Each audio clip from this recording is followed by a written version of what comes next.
거룩하신 하나님, 주의 은총 속에 오늘도 새날을 맞이하게 해주셔서 감사합니다. 밤새 많은 비가 내리는 가운데서도 이처럼 저희들로 하여금 주님을 향한 기도의 의지로 이처럼 또 주님 앞에 나와 머리 숙여 싸우니 주님을 향하기 원하는 주의 백성들을 오늘도 주님의 품에 품어주시고 주님의 위로와 주님의 사랑과 또 주님께서 모든 것을 합력하여 선을 이루어 가시는 귀한 섭리를 늘 깨닫고 경험하고 그래서 참된 감사와 찬양으로 살아가는 우리들의 삶이 되도록 함께해 주시옵소서. 감사드리며 예수님의 이름으로 기도드립니다. 아멘. 그 선한 힘에 고요히 감싸여 함께 찬송하죠.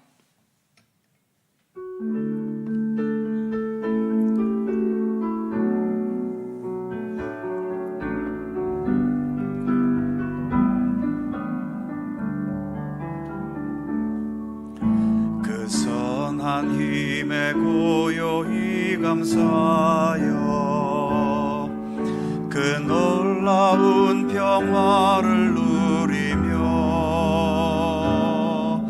나 그대들과 함께 걸어가네.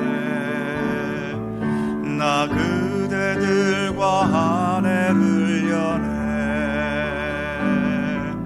지나간 허물 어둠의 날들이 무겁게 내 영혼 짓눌러도 오 주여 우릴 외면치 마시고 약속의 구원을 이루소서. 그 선한 힘이 우릴 감싸시니 믿음으로 일어나릴 기대하네. 주 언제나 우리와 함께 계셔 하루 또 하루가 늘 새로워. 주께서 밝히신 작은 촛불이 어둠을 헤치고 타오르네. 그 빛에 우리 모두 하나 되어 온 누리에 비추게 하소서. 그 선한 힘이 우릴 감싸시니 믿음으로 일어나릴 기대하네. 주 언제나 우리와 함께 계셔 하루 또 하루가 늘 새로워. 이 고요함이 깊이 번져갈 때 저 가슴 벅찬 노래 들리네. 다시 하나가 되게 이끄소서. 당신의 빛이 빛나는 이 밤 그 선한 힘이 우릴 감싸시니 믿음으로 일어나릴 기대하네. 주 언제나 우리와 함께 계셔 하루 또 하루가 늘 새로워. 주 언제나 우리와 함께 계셔 하루 또 하루가 늘 새로워.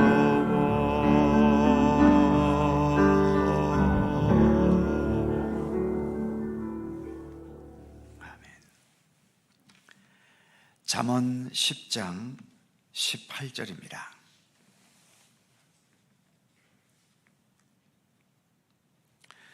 잠언 10장 18절에서 20 21절까지의 말씀입니다. 네 개의 절을 다 함께 한 목소리로 봉독합니다. 미움을 감추는 자는 거짓된 입술을 가진 자요, 중상하는 자는 미련한 자이니라. 말이 많으면 허물을 면하기 어려우나 그 입술을 제어하는 자는 지혜가 있느니라.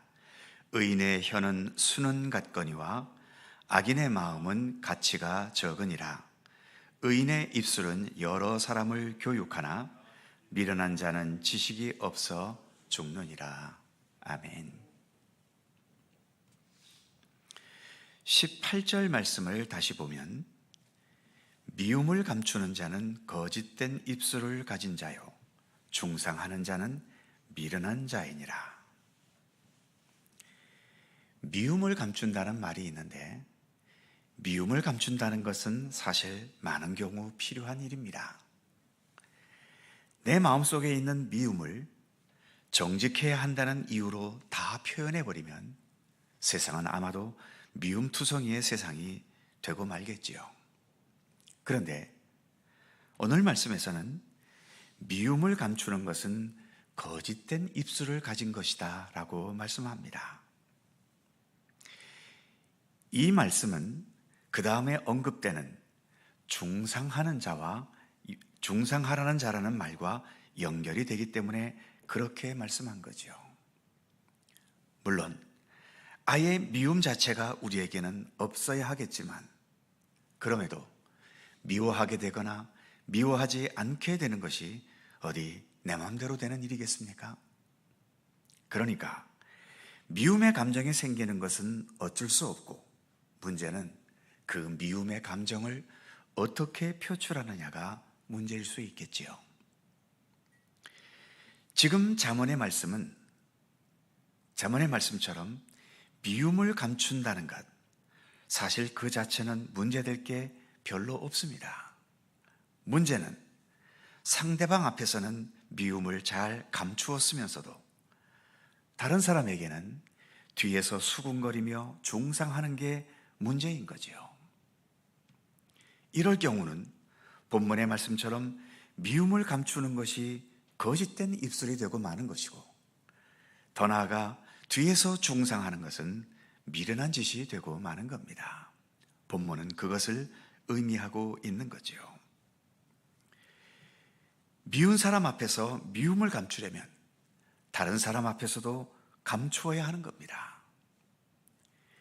미움을 감추는 것을 통해 서로 이해하고 화해하고 평화롭게 하는 쪽으로 나아가게 해야 하는 거지요. 상대방 앞에서는 미움을 잘 감추었으면서도 오히려 뒤에서 다른 사람에게 수군대며 중상모략하는 것으로 나아간다는 것은 본문의 말씀처럼 미련한 짓인 겁니다. 19절에서는 이렇게 말씀하지요. 말이 많으면 허물을 면하기 어려우나 입술을 제어하는 자는 지혜가 있느니라. 말이 많다는 것은 단지 말의 분량이 많은 것을 의미하기보다는 통제되지 않고 절제되지 않고 순화되지 않은 말을 거침없이 내뱉는 것을 의미합니다. 그래서 이렇게 말이 많은 것보다는 입술을 제어하는 지혜가 있어야 한다고 말씀하고 있는 거죠. 그렇게 입술을 잘 제어하는 지혜를 지닌 것을 20절에서는 의인의 혀, 그리고 21절에서는 의인의 입술이라고 표현하고 있습니다. 20절에 보면 의인의 혀는 순은 같거니와, 순은 같다는 것은 대단히 소중한 가치를 지닌다는 의미이지요. 오늘날에는 은이 귀금속에 속하지도 않겠지만 고대 시대에는 금보다 은이 더 귀한 때도 있었다고 하더군요. 그런 소중한 가치가 있기 때문에 21절에서는 의인의 입술은 여러 사람을 교육할 수 있다고 말합니다. 즉 여러 사람에게 좋은 영향력을 나타내는 그러한 교육의 효과, 능력이 있다는 것이지요.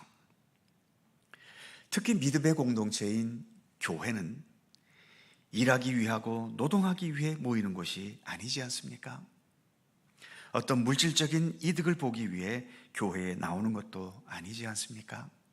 오직 하나님과의 생명의 교류를 나누고 같은 믿음의 길을 가는 성도들과 형제 자매의 교제, 즉 코이노니아를 나누기 위해 우리는 교회에 나오는 겁니다. 봉사와 헌신은 당연히 내 몸의 수고와 노동이 먼저 앞서겠지만 같은 성도들끼리의 관계, 즉 친교는 대부분 말을 통해서 교제하고 친교하게 되지 않습니까? 나의 말 한마디가 믿음이 약한 자를 다시 세우거나 교회에 적응하기 힘들어하는 사람에게 다시 적응의 의지를 주거나 교회에서 무엇을 어찌해야 할지 모르는 그러한 성도들에게 용기와 의지와 희망을 줄 수도 있습니다. 반대로 내가 잘못 말하는 그 말 한마디가 멀쩡히 신앙생활 잘하는 사람에게 깊은 상처를 주고 그래서 믿음의 길을 떠나거나 교회를 떠나게 만드는 일이 되어버릴 수도 있는 겁니다. 그래서 본문의 표현처럼 입술을 제어하는 지혜가 있는 성도, 의인의 혀, 의인의 입술을 가진 사람이 절실히 필요한 거지요. 아까 보았던 21절에서 의인의 입술은 여러 사람을 교육한다고 말씀하지 않습니까? 이때의 교육은 어떤 지식을 전달하는 교육이 아니라 선한 영향력을 나타내는 것을 의미하고 있는 거지요. 교회에서 성도들을 가르치는 것은 목회자가 담당하는 영역입니다. 설교, 성경 공부 이러한 것들을 통해 가르치지요. 당연히 가르치는 목회자는 잘 가르쳐야 할 겁니다. 반면 성도들이 해야 할 중요한 것은 남을 가르치기보다는 본문의 말씀처럼 제어한 입술, 또 의인의 혀, 의인의 입술을 가지고 서로에게 좋은 영향력을 끼치려 해야 하는 겁니다. 단지 말이 아니라 여러 행실과 또 삶을 통해서 다른 사람에게 선한 영향력을 나타내야 하는 거지요.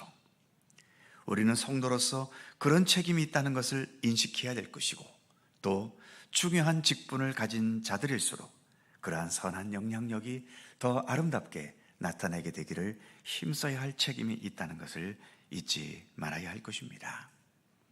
선한 영향력은 내가 당신을 볼 때에 예수님을 더 진실하게 믿고 싶고 예수를 믿는 신앙의 길이 즐거움이 된다는 사실을 알게 하고 느끼게 해 줄 수 있습니다. 우리 교회가 그렇게 아름답고 선한 영향력이 풍성한 교회가 되기를 간절히 소망합니다. 기도하겠습니다. 사랑의 하나님, 우리 인간은 감정을 지닌 존재이기 때문에 감정 자체를 우리가 어떻게 있거나 없거나 하게 할 수 없습니다. 그러나 그러한 감정을 어떻게 표현해야 될 것인지는 우리가 잘 배우고 또 통제할 수 있어야 하지 않겠습니까? 우리의 감정을 더 지혜롭게 다스려서 감정이 잘못 표출되는 것으로 인해 인간관계가 깨어지고 다른 사람들에게 상처를 주지 않게 하시고 오늘의 말씀처럼 의인의 혀, 의인의 입술을 지닐 수 있도록 인도해 주셔서 모든 사람들에게 좋은 선한 영향력을 나타낼 수 있는 우리 모든 믿음의 공동체가 되게 하시고 우리의 믿음의 성도들이 되게 하여 주시옵소서. 주께서 세워주신 우리 속초 갈릴리 교회 안에도 이와 같은 선한 영향력이 언제나 더 풍성할 수 있도록 인도해 주셔서 서로가 서로를 대하는 것이 위로가 되고 용기가 되고 힘이 될 수 있고 또 서로 더욱더 화합하고 하나가 되기 원하는 의지를 불러 일으킬 수 있는 그런 아름다운 선한 영향력이 될 수 있도록 우리 가운데 함께하여 주시옵소서. 주님의 사랑이 우리 마음을 더 지배하여 주시고 주님의 따뜻함이, 주님의 선하심이, 그리고 주님의 아름다운 인격과 성품이 오늘도 우리의 마음과 생각과 우리의 모든 삶을 온전히 주관해 주셔서 저희들이 그러한 예수님을 더 아름답게 닮아가게 하시고 예수님의 인격과 성품이 바로 나의 인격과 성품이 되어져가는 그러한 믿음의 진보와 신앙의 성숙함을 이루어 가도록 오늘도 우리 가운데 함께하여 주옵소서. 내일 금년도 추수감사 주일입니다. 오늘 주일을 준비하며 더 기쁨으로 감사함으로 주일을 준비하게 하시고, 또 내일 추수감사 주일 주님을 향한 기쁨과 감격의 마음으로 주님께 예배하며 감사하며 주님을 즐거워하는 복된 주일이 되도록 함께해 주시옵소서. 오늘도 간절한 기도의 제목으로 주님 앞에 나와 호소하며 간구하는 우리의 기도를 주님 외면치 마시고 귀 기울여 주시며, 그리고 오로지 주님의 섭리와 능력과 뜻 안에서 온전하게 응답되고 이루어지도록 함께해 주시옵소서.